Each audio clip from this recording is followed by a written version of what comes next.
traditional security hardware will remain crucial for countries in the immediate future, even as we look at the changes that are driving us to looking at things differently.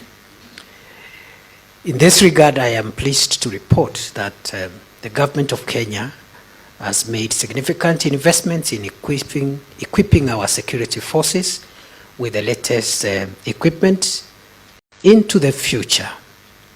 This space of border control is moving towards less of the management of the physical borders to more effort in the management of the virtual border, because that is where the threats are going to concentrate in the foreseeable future.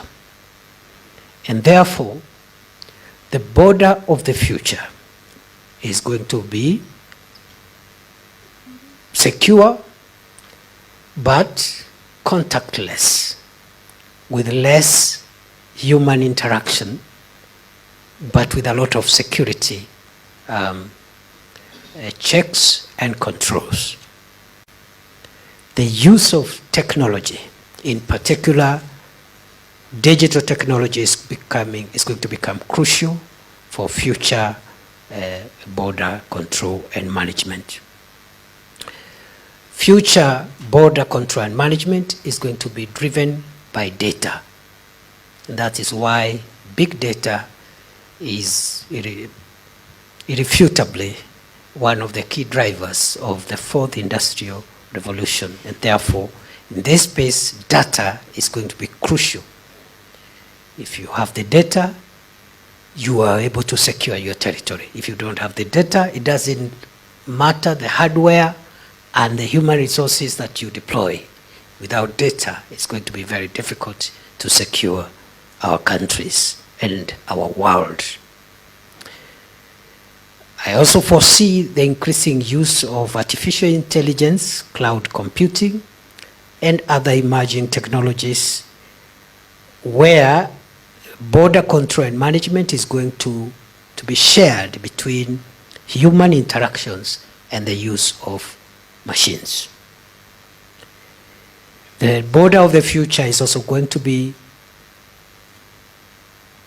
a synergy, connection, and shared responsibilities between the public and private players.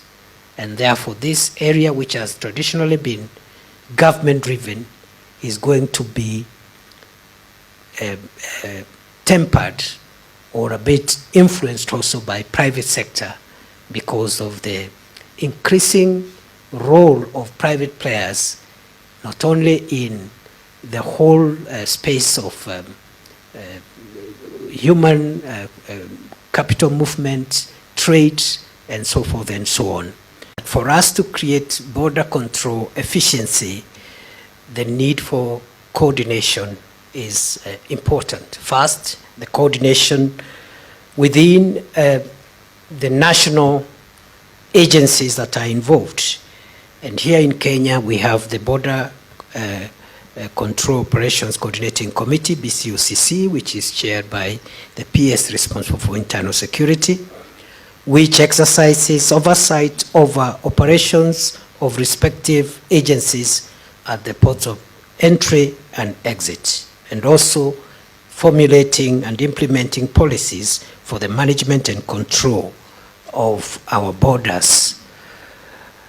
Other than the intra-national cooperation, there is of course need for bilateral coordination, which is the reason why all our brothers and sisters from the neighboring countries are here, because we are all one, and what they are doing in their countries is important to us, the same way what we are doing here in Kenya is important to them. And of course, the need for multilateral and global coordination. And that's why we have our friends and partners, brothers and sisters from outside the immediate neighborhood. The traditional way of securing our territories will still remain to be relevant, and therefore the traditional security hardware will remain crucial for countries in the immediate future, even as we look at the changes that are driving us to looking at things differently. In this regard, I am pleased to report that the government of Kenya has made significant investments in equipping our security forces with the latest equipment, technology, and resources to combat threats to our national security. And this we are doing through the modernization of equipment of the National Police Service and also the National Intelligence Service, together with the Kenya Defence Forces, which are our organs of our national security. We are in a serious and deliberate modernization program to make sure that our police service, our intelligence service, and the Kenya Defence Forces have the latest equipment which are able to secure our borders. And we are also investing seriously in cyber security to make sure that our cyberspace as a country is also free from the threats that we continue to face. The border is the place where countries exercise their territorial control and jurisdiction. It is the place where compliance to the country's security, health, agriculture, trade, and other laws take place. It is the place where compliance is assessed and enforced.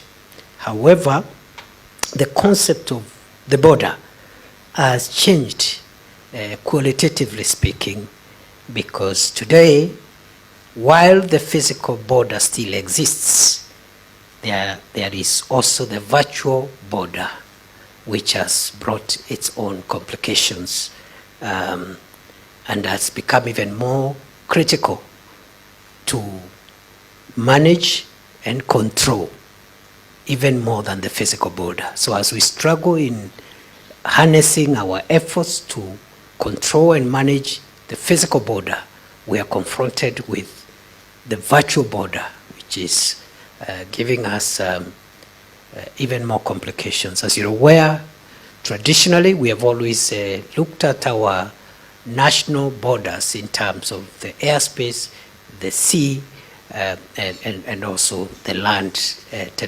Because of the complexity of the security threats that we continue to face across the world, there is need for huge investments in border control technology.